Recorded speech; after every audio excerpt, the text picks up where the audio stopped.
Abra sua Bíblia comigo, portanto, no livro do Apocalipse. Livro do Apocalipse, no capítulo de número 5. Deus te abençoe. Amém. Saiu o mestre, agora entra o discípulo, né? Apocalipse, capítulo de número 5. Quem encontrou, diga amém. Quem não encontrou, peça socorro. Não achou Apocalipse? O negócio está bravo então. Apocalipse capítulo de número 5 está escrito assim: E vi na mão direita daquele que estava sentado no trono um livro, escrito por dentro e por fora, de todo ele selado com 7 selos. Vi também um anjo forte que proclamava em grande voz: Quem é digno de abrir o livro e desatar os seus 7 selos? Ora, nem no céu, nem sobre a terra, nem debaixo da terra, ninguém podia abrir o livro, nem mesmo olhar para ele. E eu chorava muito, porque ninguém foi encontrado digno de abrir o livro, nem mesmo de olhar para ele.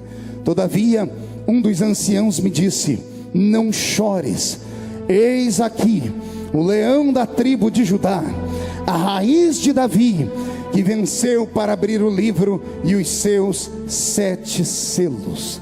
Quem crê neste leão da tribo de Judá, dê mais um grito de glória a Jesus. Coloque a Bíblia em algum canto, na cadeira ou no banco, e pegue na mão da pessoa mais perfumada do seu lado. Aperte a mão dele ou dela com carinho até eles falarem aleluia. Pentecostal que não faz barulho está com defeito de fabricação, não é? Senhor Jesus, mais uma vez nós entramos na sua presença. Minha oração é rápida.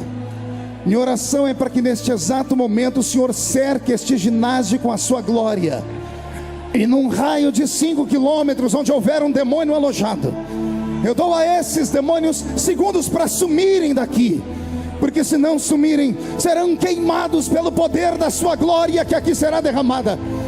Rasgue os céus sobre a pequena Camboriú e manda anjos de fogo descerem aqui. Que estes anjos desçam trazendo brasas de fogo nas mãos. Comecem a esparramar estas brasas entre nós. E onde houver um crente cheio do Espírito Santo, pega ele nesta noite, Jesus, e mostra o caminho da verdadeira e poderosa adoração. Fala conosco, fica conosco. É o que eu te peço agora e sempre. E toda a igreja diz: os que podem, tomem o seu assento aplaudindo a Jesus, porque Ele é bom, porque Ele é maravilhoso, porque Ele é grande. Graças a Deus. Eu quero mais uma vez louvar a Deus pela vida do pastor Cisino, dos Gideões Missionários da Última Hora. É o 18º ano consecutivo pregando aqui nessa linda festa. O menino que começou a me ouvir com 18, hoje tem 36, já é pai de família. O filho dele já me escuta também. Então ajudei a formar uma pequena geração. Quero louvar a Deus pela minha família que está me assistindo em casa agora. A minha esposa, a irmã Edileuza, as minhas filhas Karen, Kathleen, Camille, a minha equipe, que por trás de todo o trabalho que eu realizo, não sou sozinho. Um homem sozinho não vai muito longe. Eu tenho uma equipe que me ajuda e que me auxilia. E eles estão aqui no púlpito. É o Charles Augusto, que está aqui na minha frente, meu grande irmão. O Dr. Bauer, cadê o Bauer? Está aqui o Bauer. Eu até achei que era você que estava pregando aqui, a cara do Bispo Átila, né? É o chefe do meu gabinete, é o meu mentor político. O Wagner e o Marcinho, que estão por aqui. O Vaguinho, menino, é o meu... Eu ia falar que era meu Gease, mas Gease roubou, né? Então você não é o Gease, não. Você é um outro. Quero agradecer aqui também a Deus pela vida de um novo membro da minha equipe, que é o Dr. Luiz. Dr. Luiz está por aí? Doutor Luiz, fique de pé, por gentileza. Pastor Cisino, olha para esse menino aqui, o senhor ainda vai ouvir falar muito dele. Quem olha para ele não dá nada por ele. Se eu fosse presidente da República hoje, ele seria o ministro da Saúde do Brasil. Ele é médico, representa uma grande empresa, é de São Paulo, é membro da igreja do Jairim da Cassiane, lá em São Paulo, um grande empresário. E a minha oração é para que, quem sabe, amanhã ele dê uma oferta aqui de 100 mil reais para os Gideões, pastor Cisino. Se a igreja, cadê? Ninguém dá um amém bem forte aí? Deus te abençoe, doutor Luiz. Faz parte do nosso ministério hoje. A doutora Fabiana, que é filha do pastor Cisino, que não pôde vir esse ano, está assistindo a gente pela internet. E ao pastor Adriano de Nova York. Cadê o pastor Adriano? É aquele moço ali, você emagreceu, né? Trouxe meu presente? Então tá bom. Já falei, agora você trata de entregar um presente, né? Graças a Deus. Aos meus companheiros pregadores que estão aqui, eu vi aqui o pastor Gilvan Rodrigues com a sua esposa, a irmã Lindaura, né? Lindaura. Enaura. Deus abençoe vocês. Pastor Gilvan vai estar pregando amanhã, domingo, no segundo horário, né, pastor? Na parte da tarde. Eu quero estar aqui para lhe ouvir pregar. Deus abençoe o senhor. Pastor Takayama, meu amigo, meu mestre, Deus abençoe. O senhor pregou muito aqui hoje, umas fotos já estão pela internet, o senhor com um olho desse tamanho. Falei, esse é o pastor Takayama. Depois o senhor procura o Moisés Bernardino, que ele soltou umas fotos do senhor na internet, daquele jeito. Tá? Moisés, você está ouvindo aí, né? Agora eu te entreguei. Pastor Abílio Santana, fui ouvi-lo ontem, e que mensagem. Deus te abençoe. Pastor Paulo Marcelo, grande amigo. Esses são amigos particulares que vieram para me ouvir. Eu fiz um pedido a eles. Está aqui também Vanderlei Carceriano, Deus te abençoe. E a todos os demais pregadores que estão aqui. Queridos, a Bíblia Sagrada é um livro mais lindo já escrito. Não há um livro que se compare a esse livro. Outros tentaram fazer livros parecidos como esse, não deram conta. Escreveram best-sellers. Alguns deles se tornaram filmes em Hollywood. Passou a sua temporada, os livros estão apodrecendo nas estantes. A Bíblia Sagrada permanece de pé. Nações inteiras se levantaram contra a Bíblia Sagrada. Governos se levantaram contra a Bíblia Sagrada. O comunismo matou 50 milhões de pessoas ao redor do mundo. Somente no norte da Europa, por exemplo, na Romênia, centenas de igrejas foram dizimadas, pastores tiveram suas unhas arrancadas, suas costas dilaceradas, seus filhos assassinados, como a história que ouvimos hoje aqui de um país bem perto, em Cuba, Fidel Castro. Esses governos comunistas se levantaram contra Deus e contra a Bíblia, queimaram as Bíblias, tiraram as Bíblias do seu país. Esses governos caíram e a Bíblia voltou para o lugar onde elas estavam. Pessoas do mundo inteiro têm fome e sede da palavra, e a Bíblia está aí como fonte inesgotável de alimento e de água para matar a sede daquele que acredita naquele que tudo pode fazer. Por isso, esse livro tem que ser reverenciado e amado. Quando eu vejo homens como o bispo Átila, que aqui pregou, e os pregadores que eu citei aqui, pregadores em quem eu me espelhei desde a minha infância, como o pastor Gilvan Rodrigues e o pastor Idecaso Takayama. Outros vieram já quase com a minha idade, como o pastor Abílio, o pastor Paulo Marcelo e o pastor Vanderlei Carceriano. Mas todas as vezes que eu vi esses homens pregarem, eu confesso, vocês são motivo do meu amor pela Bíblia. A Bíblia Sagrada, ela mexe com as entranhas daquele que acredita em Deus de verdade. Existem pessoas que não acreditam em Deus. Alguns acham que a Bíblia é apenas um livro filosófico, outros pensam que é apenas um livro de poesias. Para nós que aqui estamos, sabemos que ela é a boca de Deus falando conosco. Quando eu era menino, me disseram que ela fechada era a boca de Deus falando, ou melhor, aberta era a boca de Deus falando, e fechado era apenas um livro comum. O tempo passou, eu tenho 43 anos de idade e posso afirmar, fechada ou aberta, ela impõe a presença de Deus em qualquer ambiente onde ela esteja. Os Estados Unidos da América têm uma cultura até os dias de hoje. Ninguém vai a uma corte sem antes fazer um juramento com a mão sobre este livro, porque ele representa algo divino. Podem os homens se levantar, pode o diabo morder a testa dele, querem os homens acreditar ou não. Tudo que está escrito neste livro já aconteceu, está acontecendo e ainda vai acontecer. E oxalá que a maior promessa desta palavra se cumpra, quem sabe nesta noite. Dada a palavra de ordem, o mesmo Senhor descerá do céu com alarido e voz de arcanjo. Os que morreram em Cristo ressuscitarão primeiro, e depois nós, os que ficarmos vivos, seremos transformados e arrebatados seremos e estaremos para sempre com o Senhor Jesus nos ares. Se isso acontecer hoje à noite e daqui só 2 crentes subirem, eu tenho certeza que o primeiro sou eu. Quem é o segundo? Deixa eu ver. Então aproveite que a sua empolgação está assim, levante a mão direita para o céu, chacoalhe ela, faça uma tomada disso, cinegrafista. Coloque no ombro de quem está do seu lado com carinho e respeito. Se a pessoa reclamar, diz que é um pedido do pregador. Chacoalhe a pessoa até ela ficar irritada, irrita ela. Isso, chacoalhe, desperta ela. Diga, Deus te trouxe aqui para isso hoje. Diga, Deus te trouxe aqui para sacudir a sua fé nessa noite. O horário já se foi, são 10h40. Eu sei que daqui a pouco vai começar o Corujão na televisão. Se alguém quiser ir para casa, para o hotel assistir o Corujão, fique à vontade. Hoje aqui nós não vamos ver coruja, nós vamos ver aqui a pombinha do Espírito Santo voar sobre esse ginásio. E eu estou com vontade de pregar, então que Deus nos ajude. Robson, mude a música e respire fundo. O livro do Apocalipse é, na Bíblia Sagrada, o mais difícil de ser interpretado. É difícil porque a sua linguagem é uma linguagem alta, revelação profunda. Suas revelações são alegóricas, metafóricas. Suas analogias são difíceis e complicadas de compreender. Talvez seja por isso que há uma escassez da pregação deste livro, pastor Abílio. Até porque a nossa mente, ela tem dificuldade de compreender a linguagem divina. E por isso precisamos ter mestres que nos ensinem a palavra. O livro do Apocalipse, diferente do que muitos pensam, não é apenas o livro do futuro, das coisas que vão acontecer. Ele é um resumo do passado, do presente e do futuro. Quando o Senhor Jesus chamou o escritor desse livro, e talvez temendo que ele cometesse o mesmo erro de um outro que foi ao céu, e vale a pena dizer isso aqui, Jesus no Novo Testamento levou 2 homens ao céu, e deu a eles a oportunidade igual de ver o céu e trazer o contato para que a igreja pudesse conhecer. O primeiro que foi, olhou o céu, achou muito lindo, interessante, só que a mente dele era uma mente analítica, porque ele era um doutor da lei, e não era um doutor da lei religiosa, ele era um advogado. Já foi citado aqui o seu nome, Saul de Tarshite, Saulo de Tarso, Paulo. E quando Paulo marcou um culto na igreja e foi contar o que ele viu no céu, eu não sei se foi a reação da igreja, deixou ele amedrontado.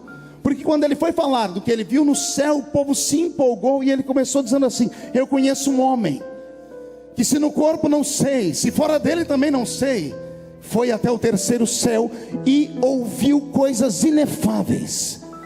Quando ele disse isso, os crentes se agarraram nos bancos, na cadeira, esticaram a cabeça, os olhos esbugalharam, e ele ficou com medo, porque ele era pastor. Pastor geralmente pensa para falar, diferente do evangelista, que fala sem pensar. Por isso que todo mundo fecha a porta para o evangelista. O evangelista vai bem no primeiro dia, no segundo, no terceiro dia alguém vai e fecha a porta, porque ele extrapola os limites, ele fala sem pensar. O seu temperamento é assim. O pastor não, ele está todo dia na igreja, então ele pensa para falar, para não escandalizar nenhum crente. Quando Paulo viu que ia escandalizar, ele disse assim: olha, que não é lícito ao homem contar. Pense num culto frustrante. Você está do lado de uma pessoa que foi arrebatada, e ela diz: eu conheço alguém que foi arrebatado e ouviu coisas grandes, e você quer ouvir, e ele diz: mas não é lícito contar. Aí Jesus resolveu levar um outro, e esse não era pastor, esse era evangelista. Só que mesmo assim Jesus já foi dando uma ordem para ele: ó, tudo que você vê, escreve. Ou seja, ele não tinha para onde fugir. Tudo que você vê, escreve num livro, e você vai escrever sobre as coisas que eram, sobre as coisas que são, e sobre as coisas que hão de acontecer. Por isso o Apocalipse não é apenas o livro de hoje ou do amanhã, é um livro do ontem. Então compreender o que está escrito nesse livro não é nada fácil. O Apocalipse 5, por exemplo, que fala de um livro selado com 7 selos, e esses selos se fundem com os 4 cavaleiros do Apocalipse, que abrem a porta para as 7 trombetas, e depois falam sobre o derramamento das 7 taças. Poderia aqui pegar uma das vertentes de interpretação e falar apenas sobre as misérias, sobre as problemáticas que cairão sobre o planeta Terra, sobre o que antecederá o fim, não apenas da igreja na Terra, mas da destruição total do planeta Terra. Eu poderia sim hoje usar esse texto para falar sobre isso. Mas como o livro do Apocalipse, ele é revelado, ele dá ao pregador a oportunidade de compreender de outras formas também. Eu não preciso pregar ele de maneira literal, eu posso em Deus buscar uma outra interpretação. E o Senhor Jesus me deu uma outra interpretação acerca desse texto. Se eu conseguir transmitir a metade do que está no meu coração, eu creio que alguns que estão aqui vão voltar para os seus hotéis carregados, arrebatados pela presença do Senhor, porque é muito forte. Antes de começar aqui a deflagrar aquilo que o Senhor falou sobre o Apocalipse 5, permita-me aqui dar uma pequena biografia daquele que escreveu o livro. João, o apóstolo, o último dos apóstolos vivos aqui nesse planeta.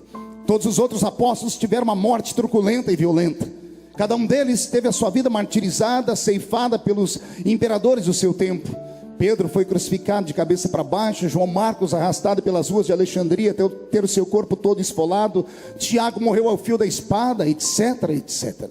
De todos os discípulos, o Senhor, não provou a morte violenta, e é o nosso João da história. E João não provou a morte de forma violenta, não é porque fosse bonzinho, é porque um dia os discípulos questionaram Jesus, porque Jesus tinha mais afinidade com João. Quem já leu a Bíblia sabe do que eu estou falando. João é o homem que reclina a cabeça no peito do Salvador. João é o homem que tem a mãe que vai falar com Jesus, diz: quando entrar no seu reino, deixa um dos meus filhos sentar à sua esquerda e outro à sua direita. João conseguiu conquistar um espaço especial ao lado de Jesus, e um dia isso despertou ciúmes, e Jesus ouviu e sentiu ciúmes dos discípulos, e Jesus respondeu de maneira incisiva. Ele olhou para eles e disse: que importa a todos vocês que ele viva, até que me veja voltar aqui, no meu poder e na minha glória. Preste atenção, Jesus comprou a vida de João para si e disse aos discípulos: que importa a todos vocês que ele não prove a morte, até que ele me veja voltar aqui nesta terra, no meu poder e na minha glória. Os discípulos até pensaram naquela época que João viveria para viver o arrebatamento da igreja, a promessa da sua volta, mas não era isso que Jesus está falando. Mas como tudo que Deus fala, ele cumpre. Jesus colocou uma blindagem ao redor de João, e a morte não tinha poder sobre ele. João está no alto dos seus 90 anos, está pastoreando a linda igreja de Éfeso, uma igreja plantada pelo apóstolo São Paulo nos áureos anos do seu evangelismo. Ele agora é pastor sênior desta igreja, e a notícia de que há um dos seguidores de Jesus vivo chega até o imperador de Roma, que neste tempo, se não me falha a memória, era Domiciano. E Domiciano, quando ouve falar que há um dos discípulos de Jesus vivo, e sabe que todos os outros imperadores antes dele matou os discípulos de Jesus de maneira violenta, ele quis entrar para a história também. Então ele mandou chamar o velho João até o seu palácio, questionou sobre a sua fé, e disse a João que ele tinha o direito de negar a fé para sobreviver, ou então encararia a morte. A história diz que o velho João não temia a morte, olhou para o velho imperador e disse para ele: meu Cristo nunca foi meu inimigo, por que é que eu negaria se ele nunca me negou? A fúria do imperador se acende. Os romanos, mestres em criar materiais de tortura, são em uma reunião, confabulam e criam um método de tortura que ninguém ainda havia experimentado. Criaram um tacho gigantesco, colocaram nele azeite fervendo e disseram: é aí que esse homem vai terminar a sua vida. A história diz que no dia do julgamento de João, sabendo já a sua resposta, o imperador foi obrigado a questionar: vai negar Cristo ou não? Ele disse: não posso negar. O imperador disse: então ele decreta a morte. A história diz que João disse: a morte não é minha inimiga, ela é minha amiga, é a minha carruagem que me levará à presença do meu amigo celeste. Há um outro escritor muito desaforado que diz que o velho João disse: se eu fosse jovem, correria e me jogaria dentro daquele tacho de azeite fervendo. Como sou velho, peço aos seus soldados que me ajudem e me coloquem dentro daquele tacho, porque eu quero me encontrar com o meu Salvador. Jogaram o velho João dentro de um tacho de azeite fervendo, e ora, a reação de todos foi a mesma que eu teria. Todos estão de pé e todos esperam um grito do velho João dentro do tacho de azeite fervendo, mas não há grito nenhum, pastor Cizino. Assim como uma mulher quando joga um bife em uma panela que tem um azeite fervendo, sobe aquela fumaça branca. Assim como a mulher quando joga o arroz na panela, quando está bem quente, junto com a cebola e com o alho, sobe aquela fumaça branca. A temperatura do corpo de João, diferente da temperatura que estava dentro do tacho. Quando o corpo dele se encontra com o azeite, sobra uma cortina de fumaça branca. Não houve grito, as pessoas pensaram que ele morreu instantaneamente, mas quando a fumaça desaparece, lá está o velho João sentado dentro da banheira, tomando um banho de hidratação de pele. A primeira sessão de hidratação de pele da história foi com o velho João. O imperador de pé grita: por que é que o azeite não te mata? Quem diz é um dos historiadores que o velho João disse: é porque o azeite que está dentro de mim é mais quente do que o azeite que está por fora. O que eu trago agora é uma revelação, e os meus amigos que gostam de história vão gostar disso. Estudei um pouco sobre o temperamento grego e a filosofia grega por causa da política. E por causa da política aprendi o que eu vou falar aqui agora. Os gregos, eles tinham uma cultura só deles. Embora fossem mestres da inteligência, porque toda a ciência foi criada por eles, a filosofia deles. Atenas era a capital intelectual do mundo antigo, estava na Grécia. Todos eles viviam sobre a égide da filosofia de Sócrates, Aristóteles e Platão. Todas as pessoas que queriam conhecer um pouco de raciocínio humano iam até a Grécia. Os gregos deram ao mundo a sua filosofia. A filosofia é uma das bases da construção do Ocidente, da nossa terra, do nosso país. O Brasil, por exemplo, tem o seu fundamento em um tripé: o direito romano, a filosofia dos gregos e moral judaico-cristão. E mesmo sendo judeus tão inteligentes e capazes, havia dentro deles um senão, um defeito. Pergunte qual? Eram místicos. Pastor, por que defeito? Porque ciência e misticismo não casam, não combinam. Um médico não acredita nem em Deus, salvo conduto se ele for um temente e aprendeu desde criança. Fora isso, ele se transforma em a sua mente analítica, só acredita naquilo que pode ser comprovado através da química, da física ou da matemática. Então, para os gregos que são cientistas, vem a seguinte pergunta: como podem os homens mais inteligentes do mundo serem tão místicos? E a mística deles era tão plena que eles acreditavam em um céu, pastor Cizino, mas não no nosso, não no terceiro.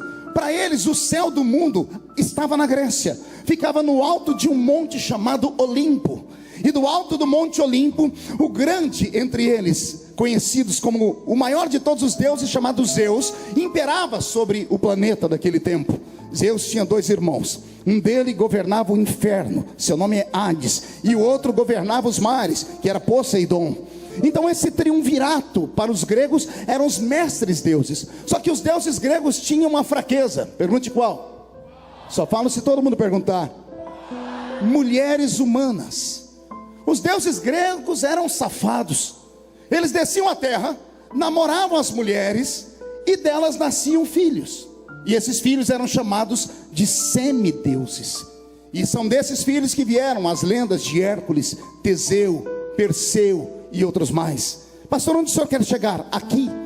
Como o mundo agora está sobre o domínio romano, mais sobre a cultura grega, quando viram que o velho João, lançado em um tacho de azeite fervendo, não morreu, todos os que estavam ali se levantaram, olharam uns para os outros e disseram: não é um homem, é um semideus. Se é um semideus, não podemos matá-lo. E os gregos tinham uma mística tão grande que eles criaram uma ilha. Criaram o quê? E ao redor dessa ilha havia encantamentos. E o encantamento protegia a ilha dos homens do mundo. E era nesta ilha que eles lançavam os homens que rompiam e venciam a morte. Naquele mundo antigo, pastor Paulo Marcelo já sabia de homens que eram sobre-humanos na sua composição física. Nada vinha de divino dentro deles, não havia nada de divino. Quem já teve a curiosidade de assistir os super-humanos de Stan Lee na televisão sabe do que eu estou falando. São homens e mulheres que tinham capacidade acima da média. Há indícios naquela época que haviam homens que foram afogados em tachos e conseguiram sobreviver por 10 minutos sem respirar debaixo d'água. Isso é anormal. Então quando viam um homem respirar ou ficar sem respirar por 10 minutos, diziam: não é um homem, é um filho de Zeus com alguma mortal, então ninguém pode tocá-lo. Essas pessoas amaldiçoadas, segundo eles, não podiam ficar entre os homens, então eram pegados e jogados em uma ilha grega chamada Ilha de Patmos, a ilha das bestas feras ou a ilha rochosa. Naquela época há indícios de pessoas que foram enforcadas e ficaram por 30 minutos enforcadas. Saltaram de cima de cavalos e os seus pescoços não quebraram e não morriam. Então diziam: esses condenados não são homens, são filhos dos deuses. E jogavam eles na ilha de Patmos. É por isso que o velho João é jogado na ilha de Patmos, porque achavam que ele era um semideus, achavam que ele era um homem anormal. A história diz que quando os romanos chegavam próximo à ilha, não chegavam a parar na areia da praia, paravam uns 10 metros longe, porque eles tinham medo de entrar naquele lugar rompido e amaldiçoado. Então jogavam o preso dali mesmo. João é jogado a uns 10 metros antes de chegar na praia, e ele que se virasse com as mãos amarradas e os pés amarrados, que sobrevivesse e fosse até a praia. É nessa situação que João está. Os romanos não pisavam naquela ilha. Eles diziam que o que prendiam esses semideuses lá era um encantamento. É claro que é puro misticismo que eu estou falando aqui, trazendo para vocês a cultura. E é nesta ilha que o velho João está, com 90 anos de idade. Ele chega até a praia, desamarra suas mãos, os seus pés, ele olha para a esquerda, olha para a direita, sabe que a ilha termina em um anel, não há saída para a esquerda nem para a direita. Ele olha para frente, sabe que vai enfrentar homens malditos, homens ruins, homens que a sociedade temiam. Ele olha para trás e atrás dele tem o mar fechado. E é nesse momento que o velho João começa a ensinar para todos nós que quando uma porta se fecha para frente, quando uma porta se fecha para trás, quando a porta se fecha para a esquerda ou para a direita, pode se abrir uma porta no céu. E é assim que ele começa a sua história. E ele mostra como é que se abre a porta do céu. As portas da terra nós abrimos batendo a mão, a porta do céu abrimos batendo o joelho no chão. João cai de joelhos, e eu vou deixar que ele conte o que aconteceu. Estando eu de joelhos, eu ouvi uma voz por detrás de mim, e virei para ver quem era. E me dá um arrepio, porque bastava João dizer assim: virei para ver quem era, e lá estava Jesus. Não era mais simples, não era mais cordial, mas João não diz isso. João diz: eu virei para ver quem era, e ele começa a desenhar um homem para nós, Castelhano. Ele começa a falar da cor do cabelo, dos olhos, dos pés, da roupa, pastor Gilvan. Por que isso?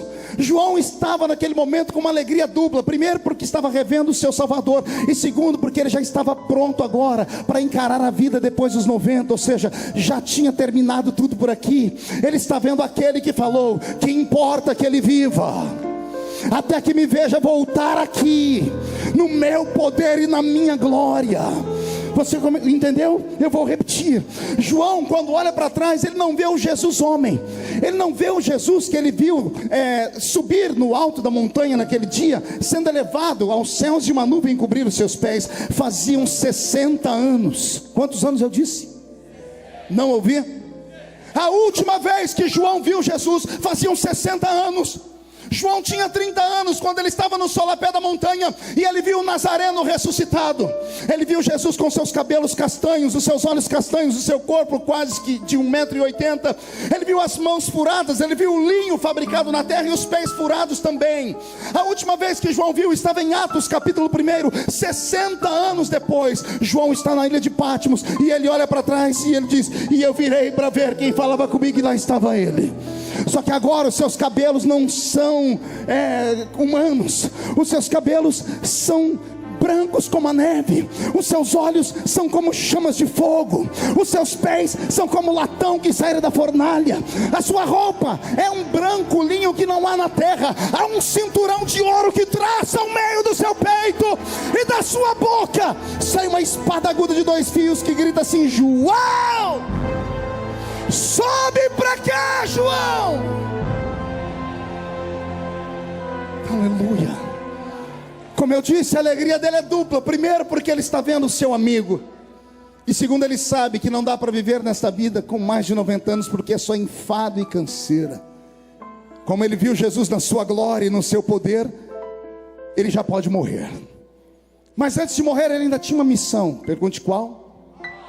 Ouvir o que Jesus disse: tudo que eu vou te mostrar, escreve em um livro. Vou te falar das coisas que eram, das coisas que são e das coisas que hão de acontecer. E eu não queria estar na pele de João, porque João é um homem simples como eu e você, e ele é obrigado a desenhar com palavras humanas aquilo que ele viu no céu. E isso já causou muita confusão. Quando vamos para a escola de teologia, os professores gostam de tirar sarro na cara da gente, principalmente os professores de hermenêutica. A gente chega na interpretação do Apocalipse, ele diz: quem acredita que no céu tem rosto de ouro? É a gente, criado na roça, crescido nos Gideões missionários, que eu creio. Aí ele vem e diz assim: mas não tem ouro no céu. Aí acaba com a alegria da gente. E a gente pergunta: por que não tem ouro no céu? E eles começam a explicar: porque o céu é um reino invisível, imarcessível. É um reino que não pode ser tocado nem tateado. Foi criado antes da terra. No princípio criou Deus os céus, depois criou a terra. O ouro é o metal da terra. Ele pode ser queimado, destruído. Moisés pegou o bezerro de ouro, derreteu, fez pó e deu para o Israel beber. O ouro pode ser destruído. E aí o professor de teologia vem e anima o nosso coração. Ele começa a dizer assim: calma, o que João viu não se compara ao que ele falou. Ele diz que tem ouro no céu, mas não tem ouro. O que tem lá é maior do que o ouro, é melhor do que o ouro.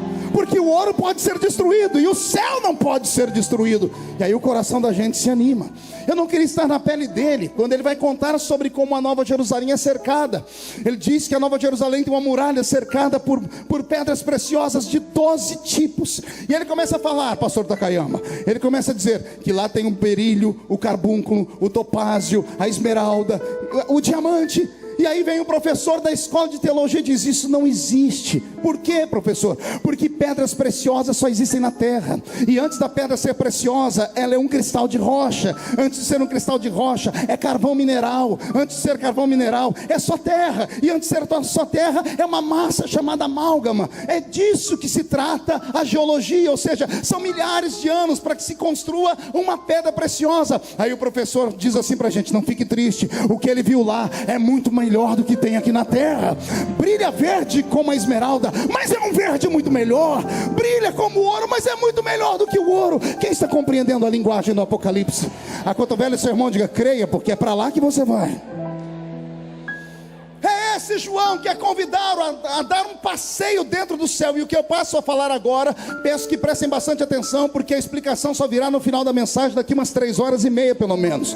João, quando é convidado a entrar dentro do céu, ao colocar os pés naquilo que eu chamo de regiões celestiais, diga comigo, regiões celestiais.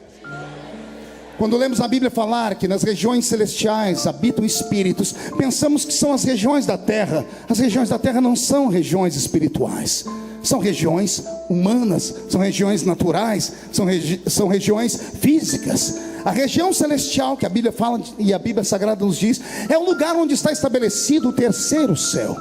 O Senhor Deus colocou uma muralha ao redor do seu tabernáculo. E repito, havia somente um tabernáculo. Não haviam diversas ou dezenas de construções no início do Apocalipse. Quando João foi convidado a entrar lá dentro, pastor Abílio Santana, pelo que eu entendo da minha leitura e do meu estudo aprofundado, foram 50 horas de estudo para compor essa mensagem. João, quando colocou os pés no chão do céu, só havia vazio e mais nada. Ele avistou ao longe a única construção que havia lá dentro, que era um tabernáculo. Repita comigo: tabernáculo.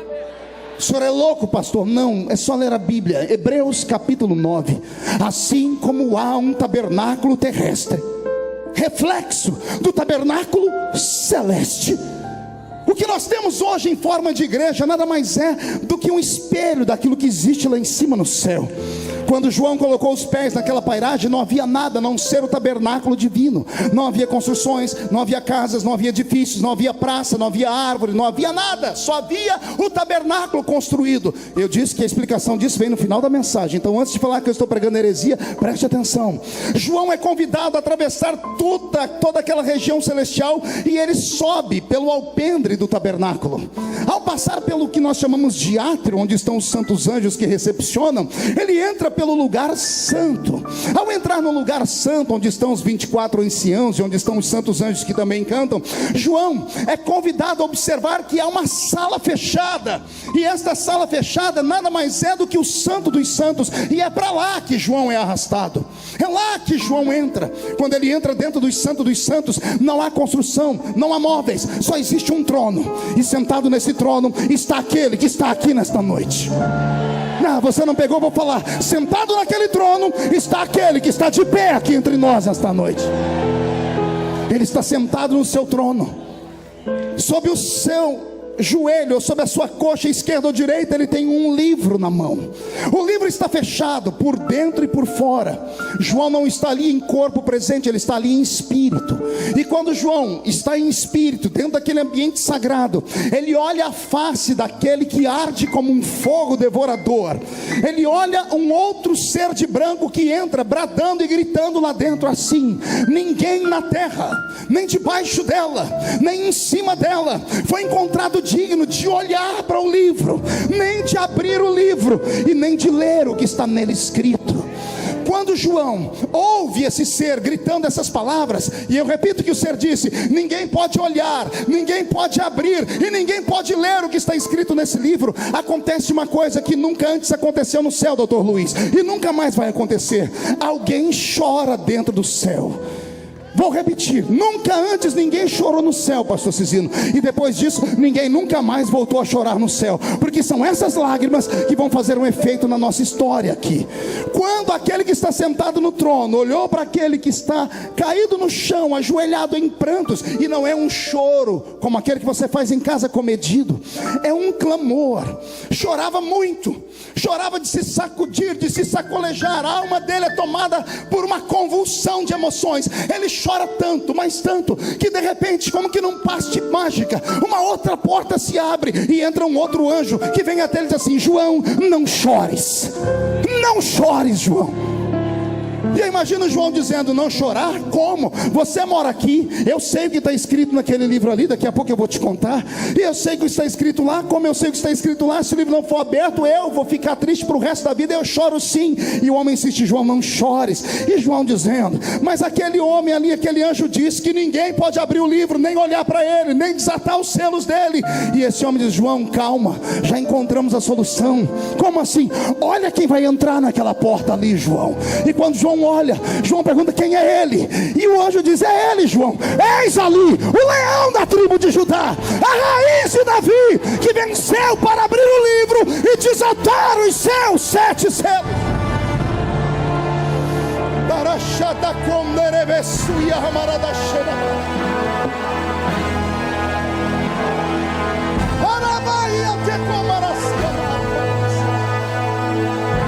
Respire fundo para compreender o que João viu. E é aqui que eu digo que eu falei no início, eu tenho uma revelação particular desse texto. Eu poderia falar aqui que esses 7 selos seriam 7 missões que o Messias deveria cumprir para salvar a raça humana. 7 coisas que nenhum homem nunca fez, ele deveria fazer: nascer de uma virgem, vencer o pecado, morrer e ressuscitar, ressuscitar, ir ao céu e prometer que vai voltar, nunca pecar, vencer o diabo pela sua palavra. Poderia fazer isso, é uma das vertentes da interpretação. Poderia falar ainda que esses 7 selos, podemos começar com o cavalo branco, passamos pelo cavalo vermelho, o amarelo e o preto. Poderia explicar cada um deles, apesar que o cavalo branco ainda dá um nó na cabeça de quem estuda, né? Não sabemos se é Cristo ou se é o anticristo. Ele está lá com um arco que atinge longe, mas nosso Cristo venceu, e esse diz que ele está saindo vencendo para vencer. Poderia falar aqui sobre a cor vermelha, poderia falar de um tempo de perseguição para o tempo presente, ou poderia falar da perseguição que a igreja sofreu no início do seu nascimento, quando o sangue dos mártires pingava nos solos da terra e pareciam sementes que brotavam mais almas que aceitavam a Cristo.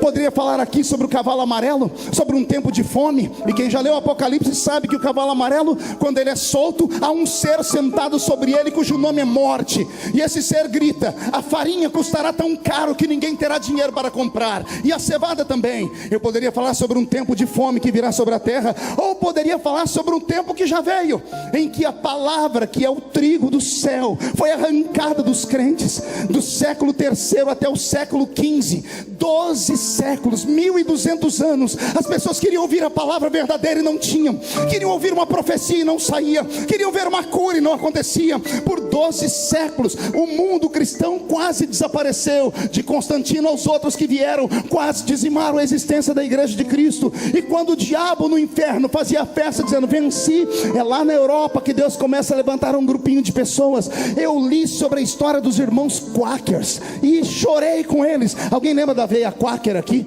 A aveia Quaker, aquela coisa que a gente compra para dar para os filhos. Sabe a foto daquele homem que fica na latinha da aveia Quaker com aquele chapéu? Aquilo é um Quaker. Eu pensava que era sobrenome de alguém importante, pastor Takayama, mas não é. Quaker significa treme. Quakers eram os tremedores. Botaram um apelido num povo, porque esse povo orava nas casinhas de madeira, lendo a Bíblia e dizendo: se a Bíblia é de verdade, nós queremos viver o que está escrito nela. Se já teve profeta, queremos profeta de novo. Se já teve línguas, Mara, queremos falar em línguas de novo. Só que Deus não descia, o Senhor estava triste, e esses homens começaram a orar, deixaram de orar de joelho e começaram a orar em pé. E eles batiam o pé nas casas, e as casas de madeira tremiam, e os vizinhos dizendo: ó os tremedores aí, ó os Quakers aí. E foi assim que começou um reavivamento sobre a nossa vida. Ah, Jesus, me dá aqui meia dúzia de Quaker nessa noite, me dá meia dúzia de Quaker aqui nessa tribuna, e vamos sacudir o Brasil de novo. Oh meu Deus. Poderia falar sobre o cavalo negro, que fala do tempo de apostasia. Ele é a oposição ao cavalo branco. Se o primeiro traz paz, esse traz guerra. Mas não é isso que Jesus colocou no meu coração. O Senhor colocou no meu coração algo poderoso demais, divino, a respeito dessa interpretação. E eu descobri que o livro do Apocalipse 5 não é apenas o livro que vai desatar as 7 trombetas. Não é apenas o livro que vai desatar as maldições e as misérias sobre a terra. Eu descobri que este livro que está no Apocalipse 5, pastor Abílio, é o livro mais lindo já escrito. Não por homens, Charles Augusto, mas por Deus. Não, se eu não entender, eu vou falar de novo. O livro do Apocalipse 5 não foi escrito por homens, foi escrito pela mão de Deus. Eu sei o que está escrito lá, e vou me arriscar. Eu sei a tinta que foi usada para escrever ele, e vou mais além. Eu sei o que é que está escrito em cada página daquele livro. Como é que o senhor sabe, pastor? O mesmo Espírito que revelou para João, que só de olhar e entendeu, falou comigo também. Aquele livro tem um nome pomposo, pergunte qual? Livro da Redenção da Humanidade. O nome é tão pomposo que a gente nem sabe o que é, né? Ah, se os crentes entendessem o que é redenção, Elaine. Se as pessoas conseguissem compreender, pastor Alexandre, o que é redenção. Redenção é pegar uma pessoa podre, suja e destruída e dar uma nova chance a ela. Vou fazer uma metáfora. Imagine você carcomido por uma doença. Você não tem nariz e não tem orelhas. Sua língua também está quase caindo. Os seus nervos, principalmente aqueles dos anelares, estão definhando. A sua pele está apodrecida e ela começa a mudar de cor. E você começa a feder. Não bastasse isso, você ainda é obrigado a se lembrar que você dias atrás pegou na alça do caixão de 10 filhos e levou eles para dentro do cemitério. Não bastasse isso, você ter que sentado no meio das cinzas, ficar se coçando com um caco de telha, lembrar que a sua mulher te abandonou, lembrar que os seus amigos foram embora e que você não tem no bolso um centavo para comprar nada, lembrar que só tem como amigo moscas e urubus que estão esperando a sua morte, lembrar que os seus melhores amigos disseram para você: você está aí com um pecado escondido. E quando não tem mais nada para fazer, você olha para o céu, não tem amigos por perto, você se levanta com a perna tremendo, com as memórias dos filhos mortos, da esposa que foi embora, com um caquinho de telha tremendo, e levanta ele para o céu e grita: hoje eu estou assim, mas eu sei que o meu Redentor vive. Ele vive. E o que é redenção, pastor? Está pronto para ouvir? Redenção é você com um caquinho de telha para cima. Quando você abre os olhos, a pele podre começa a ficar nova, o fedor desaparece, o nariz começa a crescer de novo, as cartilagens destruídas pela lepra começam a se fazer. Você começa a andar como que num passe de mágica. A casa que estava destruída, você olha, agora tem uma outra maior do que aquela. Os amigos que foram embora voltam em dobro, a sua riqueza volta em dobro, os seus filhos nascem. Dedo de profeta para cima comigo. Aponte o dedo no nariz do seu irmão, diga: isso é redenção. Não grita, diga: isso é redenção. É devolver a esperança, é devolver a alegria, é devolver o que foi roubado. Este é o livro da redenção da humanidade.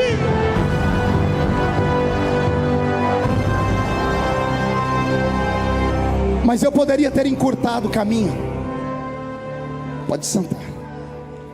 Eu poderia, pastor Tacaimã, ao invés de ter falado o livro da redenção da humanidade, poderia ter falado o apelido, pastor Marcelo, que está no Apocalipse. E o apelido é lindo, porque todo mundo conhece ele. Quer ver? O livro da redenção da humanidade tem um apelido, pergunte qual? Livro da vida. Vou repetir, o livro da redenção da humanidade é um livro da vida. E o que é que está escrito lá, pastor? O seu nome. O nome de todos os que morreram antes de nós e aceitaram Jesus como Salvador. Agora é para arrancar tatu da toca e sabiá do toco. O nome de todos aqueles que ainda não foram salvos, mas tem a sua oração guardada no céu. Crê no Senhor Jesus e será salvo tu e a tua casa. É esse o livro que está no colo de Deus. Pastor Marco, Se é o livro da vida e eu fiquei feliz, por que é que João chorava?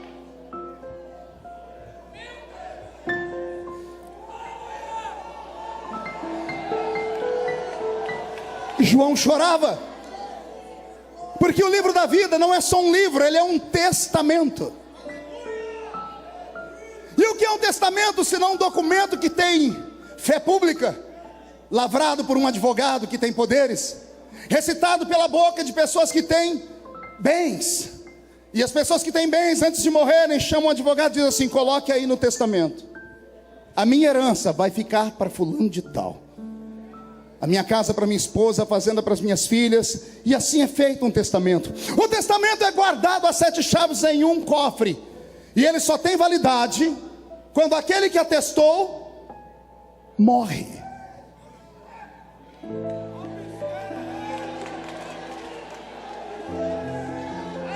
O testamento só tem validade quando aquele que atestou morre.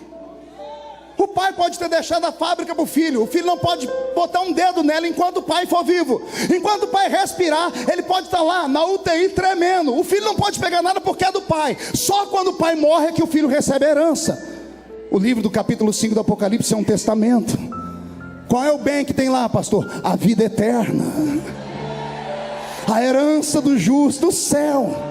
Pastor, e por que João chorava? João chorava porque entrou um advogado lá no céu gritando: ninguém pode abrir o testamento, ninguém pode ler o que está escrito aí dentro, os nomes não podem falar, a raça humana está condenada ao inferno para sempre.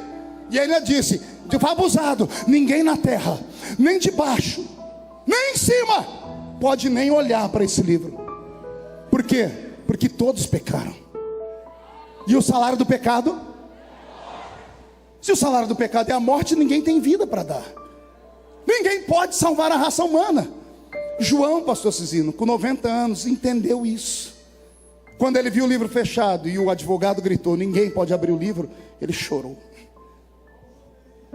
Ele chorou porque sabia que não ia ter Gideões, não ia ter a sua igrejinha, não ia ter aquela oração de vigília, essas línguas estranhas, não haveria louvores como que nós ouvimos aqui, não haveria nada. E João começou a ter uma crise, uma convulsão de choro. A lágrima dele mexeu com aquele que estava no trono, e aquele que estava no trono ouviu também a porta se abrir. O choro de João destancou a porta, e entrou um outro advogado.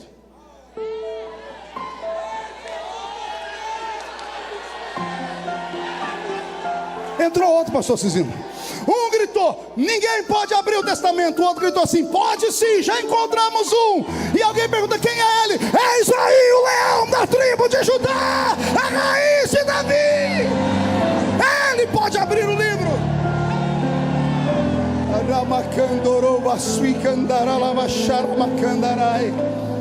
Amém até aqui? Respire fundo. Eu descobri que o livro do Apocalipse capítulo 5, pastor Gilvan, já havia sido escrito no Velho Testamento, em um outro livro, em uma outra linguagem. Capítulo 6 do livro do profeta Isaías.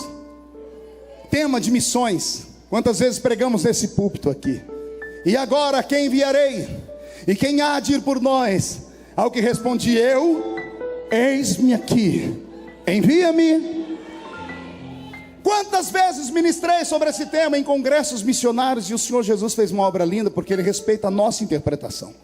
Mas a interpretação certa do capítulo 6 nada mais é do que a visão do Apocalipse 5. É a mesma visão. Pastor, como assim? Não tente entender a mente de Deus. Deus não é um ser limitado pelo tempo. Na mente de Deus, passado, presente e futuro se misturam. Você não consegue entender o tamanho do seu Deus. Deus está olhando para você agora dentro desse ginásio. Ele não enxerga uma multidão, Ele enxerga só você. Só que Ele está vendo você agora nascer da barriga da sua mãe, e Ele está vendo você ser sepultado ou arrebatado. Entendeu isso ou não? Vou tentar falar de novo. Na mente de Deus, passado, presente e futuro se misturam. Para Deus o tempo presente nosso é passado, o tempo futuro nosso para Ele é passado. Quando a Bíblia vai ser escrita, ela fala que o Cordeiro foi morto antes da fundação do mundo. Tente interpretar isso. A linguagem de Deus é difícil. Deus é um ser que se mistura. A mente dele, passado, presente e futuro, se misturam porque esses tempos só existem em nós. Nele não existe. Deus é Senhor do tempo. Deus é um ser tão grande, tão magnífico, que a Bíblia Sagrada diz que quando Ele quer olhar os céus, quando Ele quer olhar os céus, Ele se inclina. Não entendeu? Vou desenhar. Quando Deus quer olhar os céus, Ele se inclina. Está escrito aqui. Ele é tão grande que o salmista, houve uma guerra de salmistas. Um falou que Deus, quando quer olhar o céu, olha para baixo. O outro disse assim: não, a minha visão é maior. Ele segura na concha da mão dele todos os oceanos da terra. Aí o outro profeta escutou de novo e disse assim: não, vou ganhar de vocês. Operando Deus, quem impedirá? Não dá para compreendê-lo, porque Ele é imarcessível. Pois bem, Isaías capítulo 6 é a pergunta da resposta de Apocalipse 5. Apocalipse 5, João entra na sala, Deus está sentado no trono com um livro, e entra um homem gritando do nada: ninguém pode abrir o livro. Mas ninguém perguntou nada para ele. Não tem uma pergunta, só tem uma resposta. João olha e vê alguém gritando: ninguém pode olhar o livro, nem abrir o livro, nem desatar os seus selos. Por que ele está falando isso? Porque alguém perguntou antes. E quem perguntou? Respire fundo. Deus saiu do céu, veio à terra. De Gênesis a Malaquias, Ele tentou uma aliança com a raça humana. Passamos pelas 5 dispensações bíblicas: inocência, consciência, governo humano, era patriarcal e lei. Em todas elas Deus tentou uma aliança com o homem, mas o homem não se dava conta do que era Deus. Deus queria provocar no homem temor e provocou medo. Temor é diferente de medo. Deus não quer que ninguém tenha medo dele. Deus quer que o homem tenha temor. O que é temor? Te explico com um exemplo. O filho tem 40 anos, faz halterofilismo. O pai tem 70, está velho e quase que não consegue andar. O filho vai discutir com o pai e o pai dá um tapa no rosto do filho. O filho põe as mãos para trás e recua, porque ele tem medo.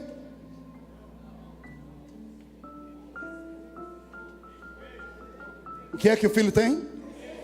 Respeito. Temor é respeito. Deus não queria que o homem tivesse medo dele. Mas como não temer um Deus que quando fala a montanha treme? Que quando questionados assim, abre a terra e engole os homens. Que manda anjos numa cidade para deixar todo mundo cego por causa dos pecados da carne. Os homens tiveram medo dele. Esse não era o intento de Deus. A intenção de Deus era que o homem o respeitasse. E de Gênesis até Malaquias o homem não conseguiu respeitar Deus. Deus olhou para baixo e disse: chega. Ele voltou para o céu, sentou no trono, pastor Cizino, botou a mão na cabeça, olhou para a terra e disse: e agora? A quem enviarei? Quem há de ir por nós? Aí entrou o anjo gritando: ninguém! Porque ninguém na terra, nem debaixo, nem em cima dela, pode sequer olhar para esse livro da redenção, para dar a vida eterna para o homem. Ninguém! Você entendeu ou não? Eu vou repetir de novo. Deus está olhando para a terra abandonada. Ele diz: e agora? A quem enviarei? Quem há de ir por nós? E o anjo olhou para Deus e disse: ninguém, porque na terra não tem ninguém que pode dar o que tem nesse livro aí, nem de baixo nem em cima dela. Quando estava tudo perdido,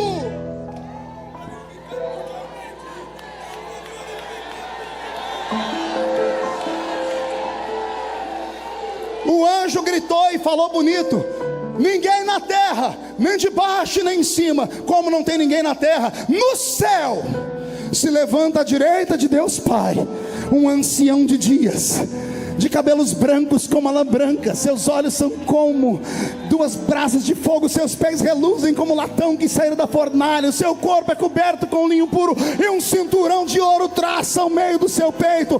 Ele tem nome: Leão da tribo de Judá.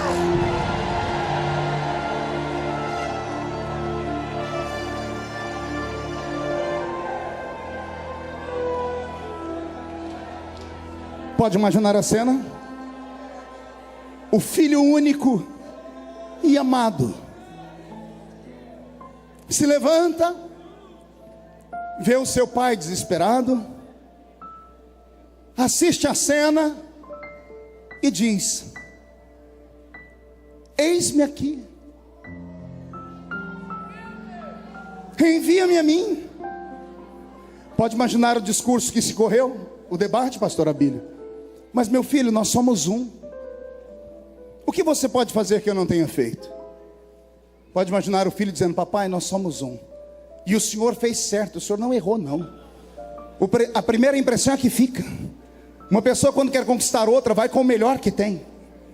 Ninguém chega para conquistar uma outra pessoa de qualquer jeito, parecendo mulambo. Ninguém vai pedir um emprego numa fábrica e no currículo coloca o lugar que foi mandado embora. Só coloca os lugares que saiu de bem. É a primeira impressão que fica. O senhor foi e sentou nas asas de um querubim. O senhor é Deus, o senhor é soberano, tem que fazer isso mesmo. O senhor falava e a montanha tremia. O senhor é Deus, tem que fazer isso mesmo. Só que o homem não entendeu. E o que é que você pode fazer que eu não posso, filha?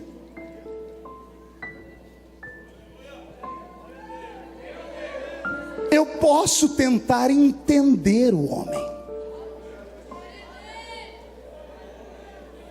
Como é que é, meu filho? Sim, pai. Pai, com todo respeito, o senhor criou uma raça que é incontrolável.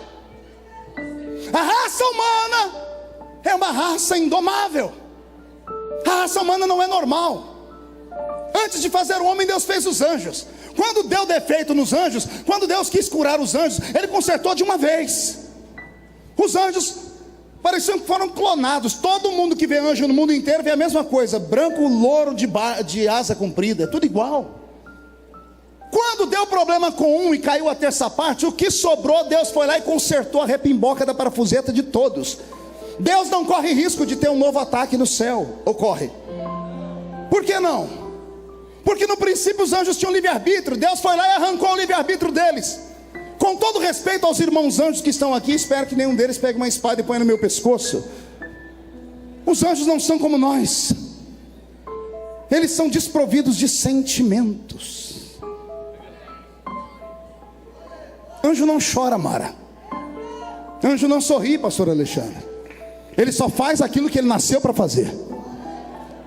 Serafim só sabe fazer isso, ó. Santo, santo, santo, santo, santo, santo, santo, santo, santo. Querubim, ele não pode olhar o trono de Deus, que ele já ajoelha e põe a mão aqui para segurar o trono dele aqui. Eles foram criados para aquilo e não sabem fazer nada que não seja aquilo. Deus os santificou na eternidade, por isso hoje ele não corre nenhum risco. E eu imagino Jesus falando: pai, os anjos nós conseguimos consertar de uma vez. Aí o senhor, arrependido de ter feito os anjos porque viu o erro deles, tentou criar uma nova criatura. Aí o senhor foi criar os animais irracionais. Aí o senhor falou: não vou cair no mesmo erro. O que eu dei para os anjos, não dou para os animais irracionais. Deus deu o que aos anjos? Espírito. E aos animais racionais Deus não deu espírito, Deus deu alma. Alma vivente. O que é alma senão palco das emoções? A alma, através dos 5 sentidos humanos, faz o ser humano ou qualquer ser entender o mundo físico que existe ao seu redor. Cheiro, audição, visão, paladar, toque. Anjo é um ser translúcido. Ele só consegue se materializar se Deus permitir. Não pode comer. Lembra da história de Gideão? Botou comida para o anjo olhou. Disse: só isso não é para mim, espera que eu vou buscar o anjo de verdade. Aí vem o anjo do Senhor. Aí ele tira um cajado e recebe. Um homem vai se ajoelhar na frente do anjo e diz assim: não, eu sou servo como você, sou criatura igual a você, não se ajoelha aqui não. Esses são os anjos. Os animais racionais só têm alma. Eles agem por instinto. Diga comigo: instinto. Diga: alma é instinto. Diga: espírito é inteligência. Aí Jesus está falando com o pai: pai, O Senhor criou inteligência e alma. Até aí estava tudo bem, dava para controlar. Aí aquele dia, passeando lá no Éden, o Senhor teve aquela ideia de transformar o planeta Terra num laboratório. E o Senhor encarnou um cientista, à la Einstein. E o Senhor resolveu olhar toda a sua criação, porque o Senhor não se controla, o Senhor cria tudo a toda hora. Aí o Senhor pensou consigo, o que aconteceria se eu dividisse a minha criação em três?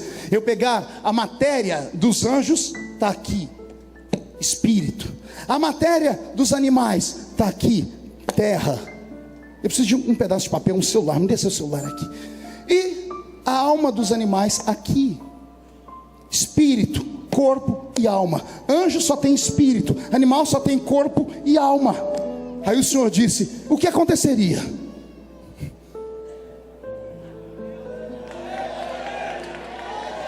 E se eu juntasse o corpo, a alma e desse um espírito para ele? Não entendeu? Vou desenhar de outra forma. O que aconteceria se eu pegasse o céu e a terra e misturasse céu e terra? Resultado, nasceu você. Nasceu você. Não, você não entendeu ainda, eu vou repetir de novo até você entender. Eu não estou pregando para o filho da Dona Maria, da esquina do São João, que tem chulé no pé e ceborréia no cabelo, não. Eu estou pregando para homens e mulheres que carregam dentro dele o céu e a terra. O céu e a terra.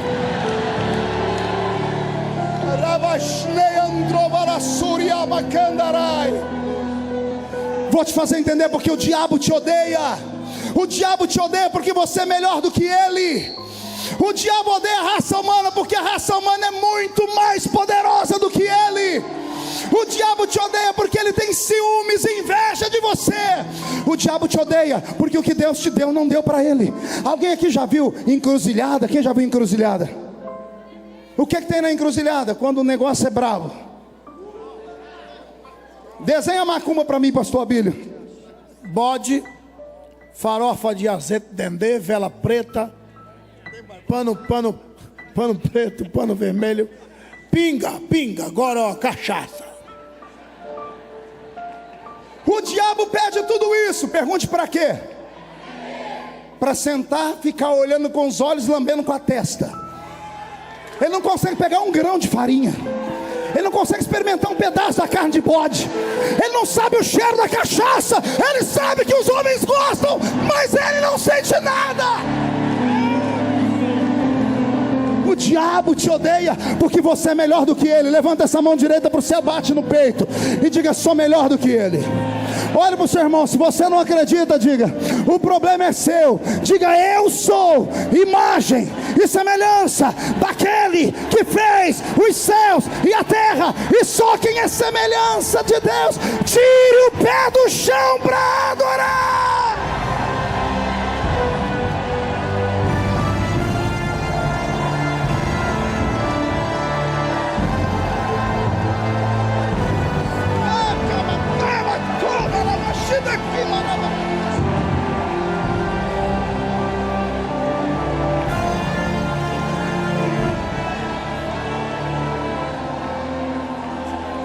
Filho, o que você quer me dizer? Papai, nós criamos uma raça que não tem controle. Por que o senhor está irritado com o homem? Eu dou tudo para esse povo e eles me trocam. Você não escutou o que eu falei para Isaías? O meu povo tem ouvidos e não me ouve. Eu dei tudo para eles, eles não estão satisfeitos. Então eu abandono eles para lá. E eu imagino Jesus falando, papai, vamos entender a raça humana. Qual é a sua ideia, filho? Papai, antes de eu contar minha ideia, porque ela é mirabolante, deixa eu te falar como é o homem. Pois não, filho.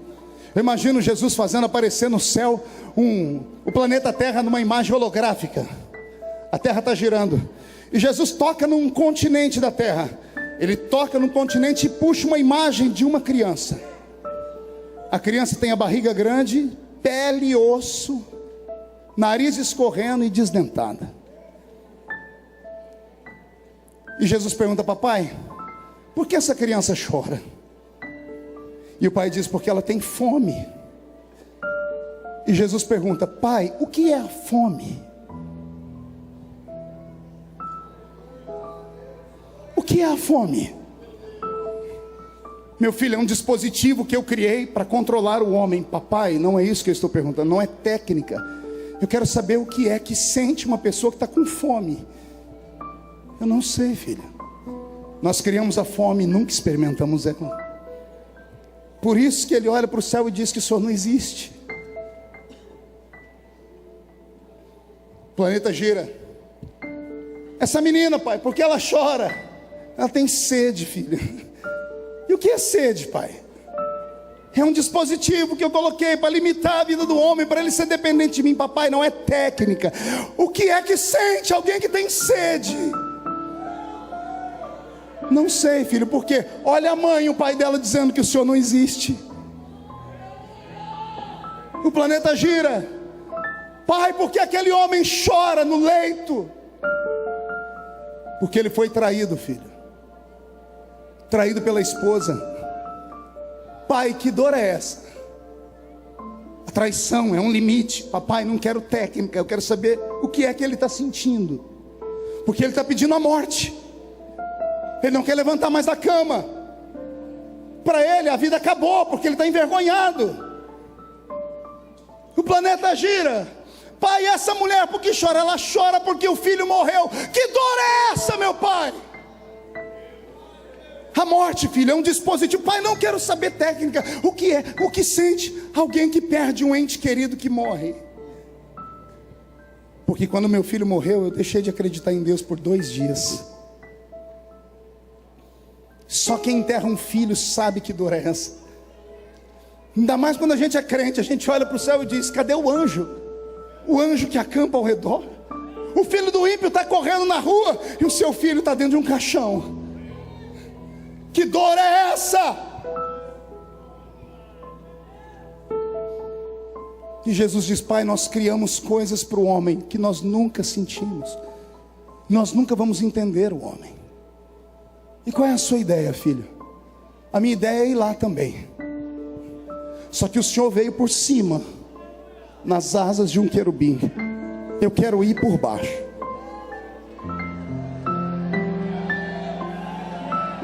O Senhor foi como soberano, eu quero ir como servo.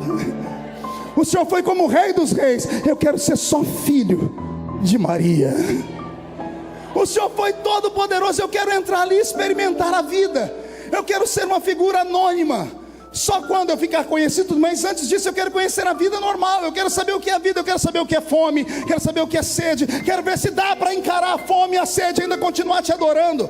Quero ver se dá para encarar a dor e continuar dizendo que o Senhor é Deus. E o pai olha para ele e diz assim: e o que é que você quer fazer? Eu quero nascer. Mas você é Deus. E o Senhor também. O Senhor pode tudo, me faz nascer na terra. Mas como, pai? Milagre é com o Senhor, me faz nascer, me deixa nascer na terra. Escolhe alguém lá de baixo. Ele falou: não, mas eu tenho que preparar o caminho. Então prepara, pai.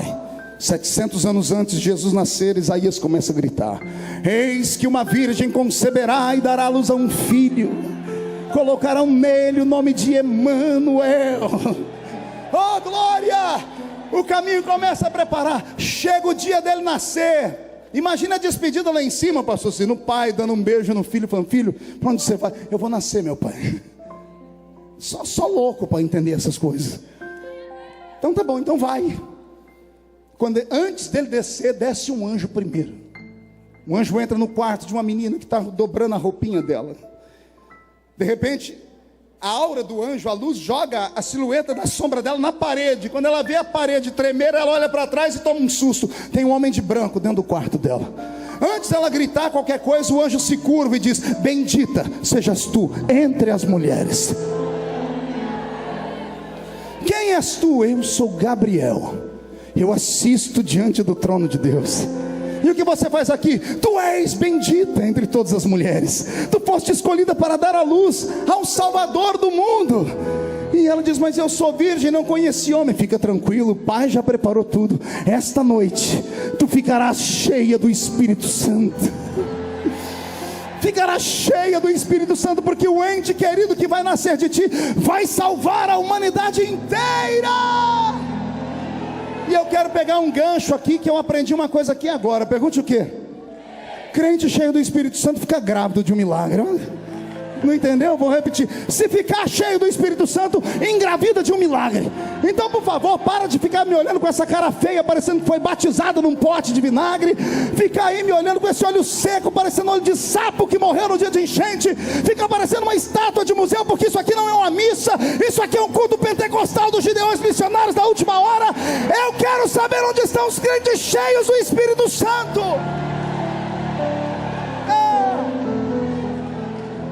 Ramastei andorobas naradagai andorobas suirekai Tarnai andrevele suriama shadaki borobas neriandarabakai Narasuri di kandaraba shadakandaraba suri di kandaraba sharabakai. Eis-me aqui, envia-me a mim. E Jesus vem, nasce de Maria, vive nesse mundo desgraçado e maldito. Não havia nele beleza nenhuma para que o desejássemos. Sofrido, experimentado, homem de dores. Aos 30 anos de idade, ele resolve se apresentar para o mundo na festa das bodas de Caná. O mistério começa a acontecer. O ministério começa a crescer. Consegue alguns adeptos que ele chama de escola apostólica. Não escolheu muitos, só 12. E com esses 12 ele virou o mundo de cabeça para baixo. Ele cumpriu todas as leis do homem para que o diabo não tocasse nele. E uma delas é a mais engraçada: vai Deus ser batizado pelo homem. Mas até no batismo as coisas extraordinárias acontecem. Porque o batizador chamava todo mundo de cobra, víbora. E quando ele vê aquele descendo a montanha, ele diz assim: todo mundo aqui é cobra, menos aquele ali, ó. Aquele ali é o Cordeiro de Deus, que tira o pecado do mundo. Ele é batizado por João. João faz uma pregação rápida: esse é aquele que eu falei, eu batizo com água, mas ele batizará com o Espírito Santo e com fogo. Ele tem uma vida como a nossa, mas as últimas 18 horas da sua vida, quantas horas eu disse? É dolorida. Robson, muda a música. 18 horas antes da cruz, ele é testado. E ele entende o peso de ser um ser humano. Eu não sabia que ele cantava. E ele cantou na última noite. Eu não sabia que ele precisava de oração. E na última noite ele chamou todo mundo para orar com ele. Oh, glória. Teve um dia que todo mundo falou: o senhor não vai ensinar nós a orar? Ele disse: vocês não precisam, eu estou aqui. Mas já que vocês insistem, vai lá, vamos soltar um Pai Nosso. E ele ensina uma oração que dá para falar ela em 1 minuto. E aí na noite em que ele precisa de oração, eles vão fazer a oração do Pai Nosso. E quando eles ficam em silêncio, ele grita: vocês não podem orar 1 hora? Só conseguiram orar 1 minuto. Ele chama os amigos para um cantinho, Pedro, Tiago e João, e confabula com eles: gente, eu não estou bem hoje. A minha alma está angustiada até a morte. Oh meu Deus, você consegue entender isso? Você consegue entender isso? O seu Salvador, João viu ele andar em cima das águas. Pedro escutou ele gritar: Lázaro, sai para fora. Ele escutou ele. Eles viram ele flutuar no ar. Eles viram ele levantar o defunto. E agora o super-homem deles diz assim: vocês podem orar comigo? Por quê? Porque eu estou angustiado. Eu estou sentindo que eu mostrei para o meu pai na eternidade. Não é fácil ser homem. Não é fácil saber que a gente vai morrer. Não é fácil saber que a gente vai sofrer, que vamos sofrer injustiça. Não é fácil saber que as pessoas vão nos vender por 30 moedas. Não é fácil saber que as pessoas para quem estendemos as mãos são as primeiras a nos machucar. Não é fácil. E eles dobram o joelho com ele, e a oração é de 1 minuto. Ele entra no jardim sozinho. O jardim estava mais em silêncio do que um cemitério. Estava assim, ó. Os pássaros não cantaram. Os grilos não fizeram barulho. Deus e o diabo, pastor Abílio, fizeram uma reunião naquele jardim minutos antes. Entraram num acordo: eu não ajudo meu filho e você não atrapalha ele. Deus diz: diabo, dá ordem aos seus demônios para sumir daqui. E o Senhor manda os anjos sair também? Mando. Anjos vão para um lado, demônios para o outro, e todo mundo fica em silêncio. Deus se cala e o diabo também. Pergunte por quê? A escolha era só dele. Ninguém vai interferir. Ele entra no jardim, busca Deus, Deus não está ali. Ele busca força, não tem força nenhuma. Ele tenta ouvir a oração dos amigos, ninguém está orando. Há um silêncio no jardim. E então ele começa a escutar só um barulho. Pergunte qual? O coração dele. Tum, tum, tum, tum. A respiração dele fica ofegante. Ele passa a mão na testa e tem sangue. E ele se desespera. E ele grita: se for possível, passa de mim este cálice. O diabo ameaça fazer festa, os anjos ameaçam se convulsionar. Deus segura os anjos, o diabo segura os demônios. A escolha é dele. Ainda bem que ele muda a oração. E é um mistério, porque primeiro ele falou: se for possível, afasta de mim esse cálice. E depois ele muda a oração. O que fez ele mudar? Pergunte para mim. Nós. Ele suou gotas de sangue porque ele viu a cruz antes da hora. Ele sentiu as dores antes da hora. Ele apanhou antes da hora porque ele era Deus. Como Deus ele viu o futuro. Como homem não, mas como Deus ele sentiu tudo antes da hora. E o homem dentro dele gritou: eu não encaro isso. Se for possível, me tira disso. E por que que ele resolveu investir, pastor? Porque se Deus via o futuro, ele viu todo o futuro. Ele viu a cruz, aí ele esticou a cabeça para a esquerda ou para a direita, eu não sei. Eu sei que ele olhou à frente da cruz, pastor Takayama, e lá estava o Senhor pregando nos Gideões. Lá estava o Senhor, pastor Gilvan, pregando, e eu, menino, pastor Abílio, pastor Paulo Marcelo, menino, vendo vocês pregar, nós queremos aquilo ali. E ele viu esse congresso hoje à noite, viu o senhor, pastor Cizino, com 81 anos, venceu um câncer. Ele diz: vale a pena, vale a pena. E ele levanta e grita: todavia, não seja feita a minha, mas seja feita a sua vontade.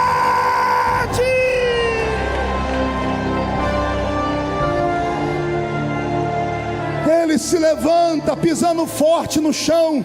Ele sai do jardim, está todo mundo dormindo. Ele vai acordando um por um, Mara, com o pé. Acorda, acorda Pedro, Tiago, João. E todo mundo vai dar uma desculpa: nós não conseguimos orar. E ele diz: calma, agora não precisa ninguém orar mais. A carne é fraca, mas pense no Espírito que está forte. Pense em alguém que está forte, porque o Senhor está forte. Eu vi os Gideões missionários em 2016.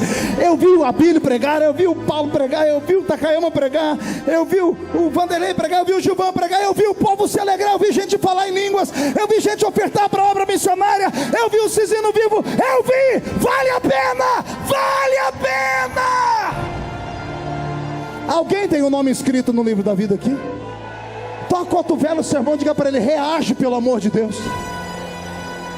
Vai, grita, reage nessa noite.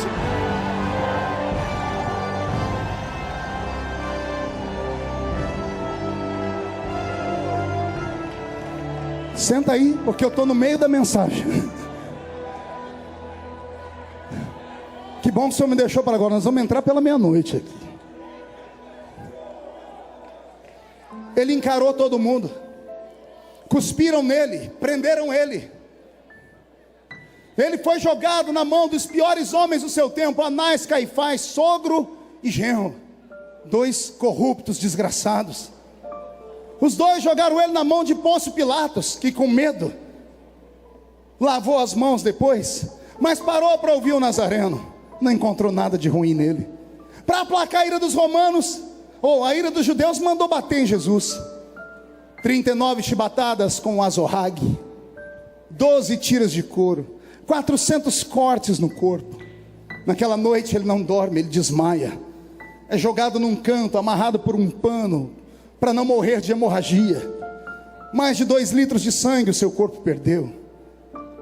Enquanto ele está desmaiado num canto, Pilatos está tentando jantar e não dá conta. A comida não desce.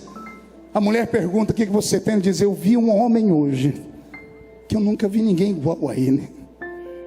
E ela diz: eu não me meto em assuntos de política. Mas esse homem me fez sofrer essa noite. Por quê, mulher? Porque os deuses me mostraram ele e disseram assim: esse homem é justo. Pilatos naquela noite não dormiu, como era um cônsul, como era advogado. Pegou o livro da lei dos judeus e passou a noite inteira lendo, pastor Abílio, pastor Marcelo, Paulo. Passou a noite inteira lendo a lei dos judeus e ele encontrou uma brecha na lei dos judeus. De manhãzinha ele está todo empolgado, chamou todo mundo, chamou a multidão, disse: hoje é o dia do Pessaque, é o dia da Páscoa.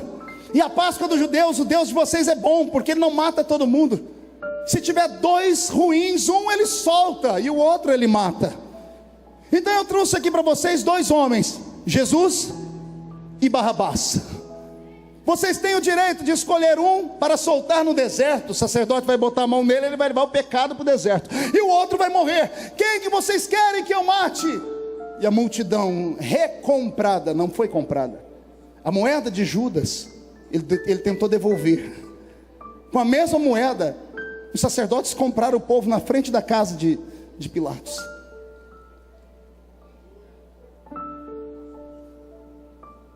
O povo com dinheiro na mão olhou e disse: pode soltar Barrabás, crucifique Jesus. Pilatos lavou as mãos, entregou Jesus na mão dos romanos. Arrancaram aquele pano que estancava os 400 cortes das suas costas. Jesus sente dores que nenhum de nós jamais teria coragem ou suportaria sentir. Coloca uma coroa de espinhos na cabeça dele e fincam a coroa com um pedaço de madeira. Deixam ele seminu. Colocam nas suas costas o patíbulo da cruz, acham onde as mãos iam ser fincadas e levam ele para o alto do Gólgota. No meio do caminho ele tomba. Aparece um tal de Cirineu, ajuda ele um pouquinho. Ele está morrendo e ensinando: quando sua família te abandonar, nem que seja um estrangeiro, mas eu mando para te ajudar a carregar a cruz, não deixe ela. Estamos no alto do Gólgota e ele já está crucificado entre dois malfeitores. O malfeitor da esquerda representa a humanidade perdida sem Deus. O da direita, a humanidade perdida que vai se encontrar com Deus. O diabo entra no coração do bandido da esquerda e diz a Jesus: tu não és o Messias? Desce da cruz e tira a gente também. Essa dor foi a pior de todas. Pior do que os cravos, pior do que as chibatadas. Porque essa é a dor de ele ter ouvido o homem por quem ele estava morrendo dizer para ele que Jesus não valia nada. Quando Deus vê isso, Deus: ah, você entrou ali, diabo, eu não deixo o jogo desigual. Espírito Santo, entra no outro, do outro lado lá. Não entendeu? O diabo entrou no da esquerda, o Espírito Santo entrou no da direita. O da direita começou a brigar com o outro, mas para ver o outro ele tinha que esticar o pescoço, porque Jesus estava no meio. Ele disse: ô infeliz, você não vale nada e eu também não, mas esse que está aqui, ele não fez nada. Só que quando ele olhou para Jesus, ele viu o presente que Pilatos deu para Jesus em cima da cabeça dele: Rei dos Judeus. O bandido começou a gritar: ô rei.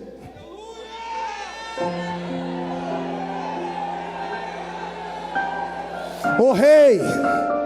O rei está assim, angustiado: rei. E o rei começa a tentar procurar o som de onde vem. Rei, Jesus vê o rapaz e ele diz: lembra de mim quando entrar no seu reino? Jesus dá um sorriso no meio do sangue da dor e grita: ainda hoje estarás comigo no paraíso. Aquilo acelerou o processo da morte. Já estava pronto, já valeu a pena. Uma alma salva vale mais que o mundo todo perdido. Ele começa a ter crises, sensações. Ele olha para o céu e pega Deus de costas. Essa também doeu. Deus estava olhando para ele. Quando ele olhou, ele viu Deus. Deus fechou a janela do céu. Ele sentiu uma dor como aquela que você sente quando grita e Deus não responde, quando pede e Deus não dá. O silêncio de Deus dói mais do que uma pancada dele. Ele abaixou a cabeça e orou: Eloi, Eloi, lama sabachthani. Ele entra numa crise depressiva, mas arruma força na hora final. Ele olha para a multidão e começa a gritar: perdoa eles, porque eles não sabem o que fazem. Ele olha para baixo, vê João e Maria e diz: João, Maria agora é sua mãe, cuida dela, tá? Ele olha para o céu e diz assim: ei Deus, Eu vou dar uma mãozinha para o Senhor, senão eu não saio dessa cruz nunca. Porque o salário do pecado é a morte. Mas eu não pequei. Que eu não posso morrer. Ou eu estou errado? Jesus podia morrer? Isso aqui só os grandes podem responder. Jesus podia morrer? Ele não pecou. Se o salário do pecado é a morte, o dom gratuito de Deus é a vida eterna. Se Jesus não podia pecar, ele não podia morrer. Não, pastor, mas a morte matou ele. Matou nada, tentou. Ela tentou. Ela subiu no alto do Gólgota, vestida com a sua roupa negra e com o seu aguilhão na mão, a foice, né? Ela olhou Jesus e falou: é hoje que eu acabo com ele. Só que quando chegou perto, ela tomou um susto. Pergunte por quê? Jesus não era só homem, era Deus. Homem morre, Deus não morre. O homem estava assim, pastor Abílio. O Deus dentro do homem estava assim. Não entendeu? Jesus estava assim, mas o Cristo dentro dele estava assim. Deus não se curva para ninguém. A morte, quando olhou, disse: vou matar. Jesus está assim. O Cristo está assim: cai dentro. Vem, tenta. Ela levantou o aguilhão e bateu no peito dele para cortar o fio de prata. É só um fio de prata. A foice bateu e quebrou. Pastor, isso é invenção, né? Não é não. Tem um pastor pregando lá em Corinto. Ele era baixinho, botava um púlpito assim. Ele está pregando aqui, todo mundo dando glória a Deus. Ele olhou na porta, lá na porta, quem é que apareceu no culto? A morte. Ela olhou para ele, eu imagino que ela fez assim, ó.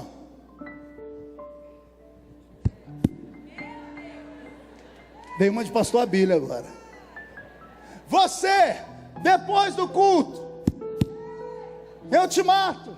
Qualquer um fugiria. Só que Paulo olhou para... E olha que ele tinha problema nas vistas.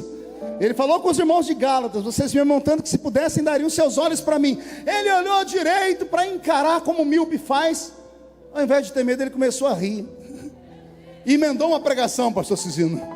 Ele parou de pregar e falou assim: ô morte, ô morte, onde está o teu aguilhão, ó morte? Cadê a sua foice, morte? Travada foi a batalha da cruz e a vitória foi dele. Ela perdeu a foice. Senta aí. Ele está na cruz. A morte não deu conta. O senhor está vendo, pai? A morte não pode me levar. Eu só saio daqui se a gente fizer um negócio. Que negócio, filho? Eles merecem morrer porque pecaram. Eu mereço viver porque não pequei. Eu quero trocar de lugar com eles. Como assim? Eu morro para eles terem vida. Eu morro para mostrar que é possível nascer homem na terra e morar no céu. Eu morro, mas eles vão ter vida. Deus aceitou o negócio. Aí Jesus se preparou, olhou e disse assim: consumado está, nas suas mãos. Você entendeu o recado ou não? A morte estava ali perto. O diabo estava ali, queriam pegar o espírito dele. Diz: nas suas mãos, não é na de vocês. Nas suas mãos eu entrego, ninguém tira, ninguém toma. Eu entrego de bom grado. Pode escrever: eu estou dando, eu estou dando. Escreve aí, põe no livro da vida, põe no testamento: eu dou a minha vida por eles. Eles vão nascer e vão morar no céu. E tendo dito isto, ele expirou. Expirar é isso aqui, ó. Pergunte para mim: por que ele expirou, pastor? Ele precisava liberar quem estava dentro dele. Quem estava dentro dele, pastor Takayama? O Cristo. Quando ele fez assim, o Cristo saiu. O Jesus pendeu a cabeça. Digo eu, não a Bíblia. O Cristo olhou para baixo e disse: daqui 3 dias eu volto para te pegar. Fica tranquilo que a gente não se separa nunca mais. Nunca mais. Levaram o corpo dele para a tumba, pastor Cisino. E cadê o Espírito de Jesus? Desespero no inferno. O diabo nunca mais dormiu. A morte está lá conversando com ele. Todo espírito vem para cá. O dele sumiu. Cadê o homem? Ninguém sabe. Daqui a pouco ele aparece lá dentro, lá no antro do Oco do Bambu. Está lá Zé Pilintra, Zé Piranta, Exu Caveira, Tranca-Rua, Preto Velho, Nega Velha, Pombagira. Está todo mundo lá. Ele chega, não fala nada não, só estica a mão.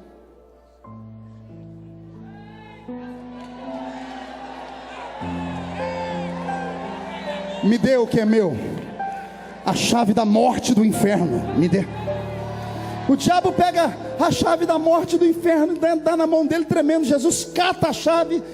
Agora digo eu, vamos fazer igual os nossos pais pregaram. O pastor Takama pregou isso há uns 50 anos atrás. Jesus abaixou, o diabo abaixou a cabeça. Quando ele catou a chave, o diabo abaixou a cabeça e Jesus virou as costas. O diabo falou: ô Nazareno, não é agora? Agora o quê? Aquele negócio lá de Gênesis 3:15. Da semente nasce uma que pisa aqui na cabeça. É agora, é agora, é agora. Isso eu aprendi com ele, nosso mestre. Jesus deve ter olhado, dado um ar de riso assim: olha, poderia, mas por enquanto fica assim. Ele sai rodando a chave no dedo. E ele sai gritando: por enquanto fica assim, mas em breve, em breve o quê?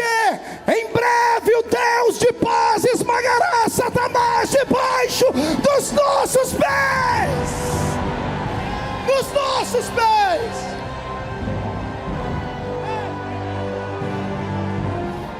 O que é que Jesus tem na mão? A chave do quê? A chave do quê? A chave do quê? São alegorias. Jesus tem uma missão antes de ressuscitar, pastor Cisino. Isso aqui falta ensinamento nas escolas dominicais. Todos os homens que morreram antes de Jesus não tiveram a chance que todos os homens que nasceram depois de Jesus tiveram, que é a salvação eterna.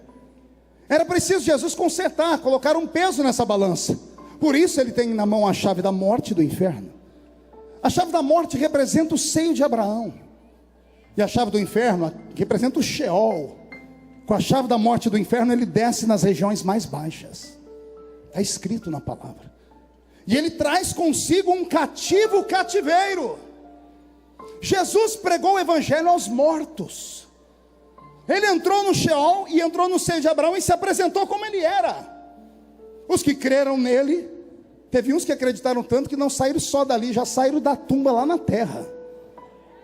Porque diz a Bíblia que quando Jesus morreu, foi visto o corpo dos santos andando pela cidade toda. Jesus pregou o evangelho a todos eles. E depois que ele pregou o evangelho a todos eles, é hora de ressuscitar. É domingo de manhã. Oh glória. 6 mulheres estão se aproximando da tumba, tristes, acabrunhadas. De repente, elas chegam perto da tumba, a pedra está rolada para um canto e 2 meninos de branco aparecem, 2 varões de branco. Antes delas fugirem, eles gritam: por que procurais entre os mortos aquele que vive? Ele não está mais aqui, ele já ressuscitou. Elas saem dali e vão contar para os discípulos o que aconteceram. E ele falou que ia se encontrar com eles. E então começa uma série de encontros de Jesus com os seus discípulos, com aqueles que creram nele. Num período de 40 dias ele apareceu a 500 pessoas e marcou um ponto de encontro com eles em Atos capítulo 1. Em Atos capítulo 1, Jesus marcou um encontro com eles, por isso que tinha uma multidão ali ouvindo ele pregar. Só que eles estavam tão atônitos que a pregação dele não fazia sentido. Teve uma hora que Jesus parou de pregar e falou para eles: o que vocês querem saber alguma coisa antes de eu ir embora? Gente, se você vê Jesus ressuscitado, você ia perguntar o quê? Eu ia perguntar como é que é do outro lado. Eles estavam tão atônitos que um deles perguntou: é agora que o Senhor vai livrar Israel da mão dos romanos? Ele disse: essas coisas meu pai reservou para ele. Já vi que vocês não estão atentos ao que eu estou falando. Então faz o seguinte: saiam daqui, fiquem em Jerusalém, até que do alto vocês sejam revestidos de poder. E ele começou a flutuar no ar.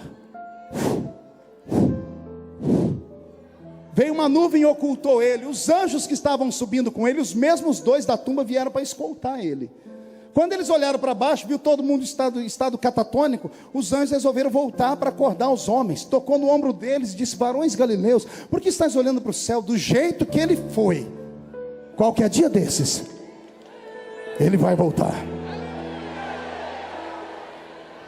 O Senhor Jesus é arrebatado aos céus. Ele é arrebatado aonde?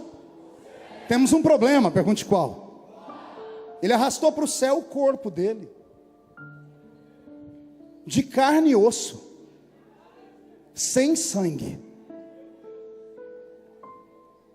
Carne e osso, sem sangue. O sangue ficou na terra para nós, para perdoar os nossos pecados. Se o sangue é a alma do corpo, o corpo de Jesus passou a funcionar com algo diferente. E era tão diferente que mesmo tendo carne e osso, ele atravessava a parede e comia peixe na beira da praia. Entendeu ou não? Ele não está glorificado ainda, ele está ressuscitado. Maria foi tocar a mão nele, ele disse: não me toque, porque eu ainda não fui glorificado. Ele estava num corpo de carne e osso, sem sangue. A ausência do sangue dava poderes a ele de atravessar a parede e comer peixe. Esse corpo ele arrastou para o céu. Arrastou para onde? Temos um problema, pergunte qual. O homem não pode entrar no céu. Meu espírito não estará mais com o homem. Quando ele chega na entrada das regiões celestiais, o céu todo fechado com uma muralha, porque o diabo não podia voltar para lá, os anjos caíram também não, por isso Deus cercou o céu. Lá dentro do céu só existia o tabernáculo, mais nada. Voltei onde comecei. Jesus para na porta do portão. Os anjos que estão com ele, que escoltaram ele, são obrigados a olhar para a esquerda e para a direita, porque os anjos de guerra que guardam o céu não são onipresentes nem oniscientes. Quando vem aquele corpo estranho na entrada do céu, eles vêm voando e correndo. Vêm para proibir a entrada. Mas quando se aproximam dele, ele estende as 2 mãos. Eles veem as cicatrizes e começam a se questionar: quem é esse? Quem é esse Rei da Glória? Os anjos que reconhecem ele começam a gritar: levantai, ó portais eternos, para que entre o Rei da Glória. Os anjos vêm voando, correndo, olham pelo muro, pelo portão e dizem: mas quem é este Rei da Glória, de carne e osso? Os anjos lá fora gritam: é ele, o Senhor dos exércitos, poderoso na batalha. Ele é o Rei da Glória. O portão, pastor Abílio, se abre.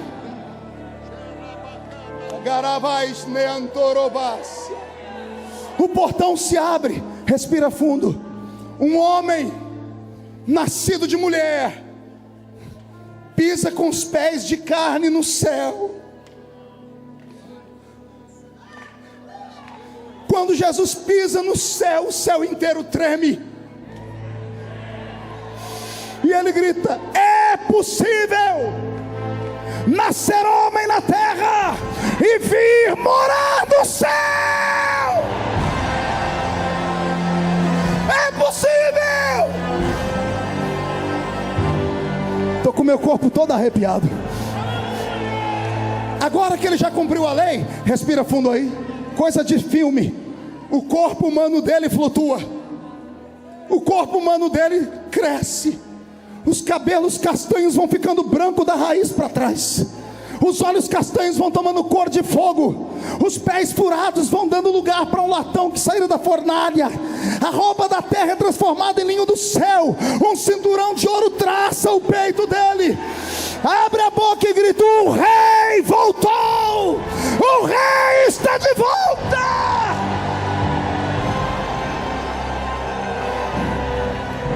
Pronto para uma revelação para terminar? Agora ele olha o céu inteiro e só tem uma construção. O que é que tem? O tabernáculo. O que é que tem lá? Só, mais nada. Ele flutuou, levantou, agora ele é Deus. Digo eu, ele estende uma mão para a esquerda, pastor Abílio, e a outra para a direita. O que foi que eu disse mesmo para os meus filhos lá em João 14? Eu vou para o Pai e vou preparar. Não tinha nada no céu ainda. Não tinha nada no céu, porque o homem não podia entrar lá. Mas agora que ele morreu e cumpriu a lei, diz: agora eu vou fazer lugar para eles. Ele vai voando e da mão dele vai saindo construções, casas, palácios, ruas, avenidas. Uma das casas é sua, casas, palácios, avenidas. Um dos apartamentos é seu. Eu quero ser seu vizinho lá. Eu quero estar do seu lado lá.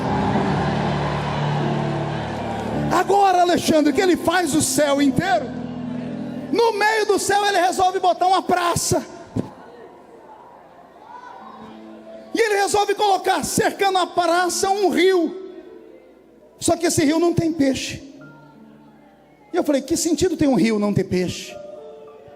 Aí eu descobri que o rio, pastor Abílio, não é de água igual as que tem em Salvador. O rio da vida é um rio de água quente. Água quente. Como assim, pastor? 2 profetas viram a nascente do rio. Pelo menos um deu testemunho.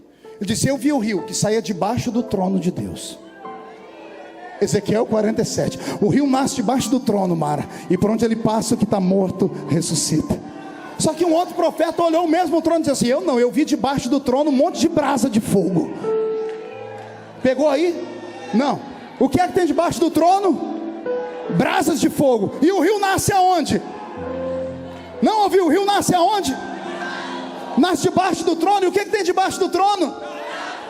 A água que sai passa pelas pedras afogueadas e o rio fica cheio de água quente. Quer perguntar para quê?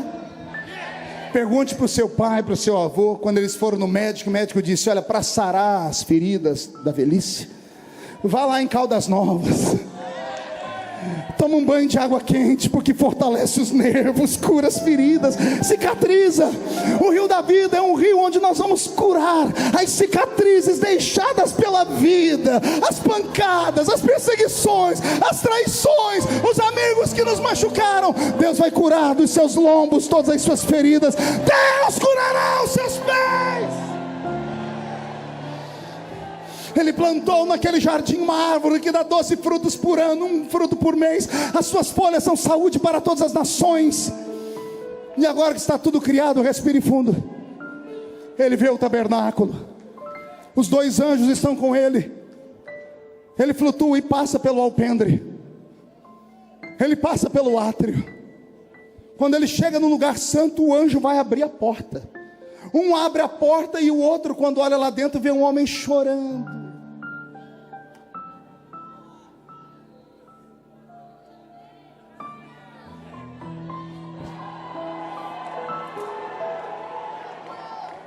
E ele escuta alguém gritando: ninguém na terra, nem debaixo dela, nem em cima dela pode abrir o livro, nem desatar os seus selos. Aí o anjo que trouxe Jesus vai voando e diz: João, não chores, porque olha quem vai entrar ali, João. Eis ali o leão da tribo de Judá.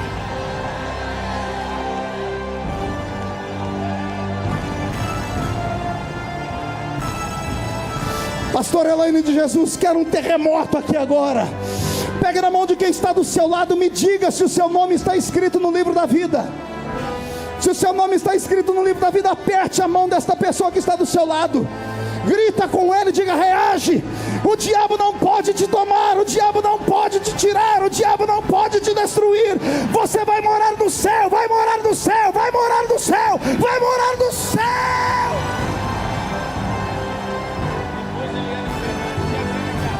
Vou chamar as pessoas. Pode soltar o playback da cantora. Feche os seus olhos.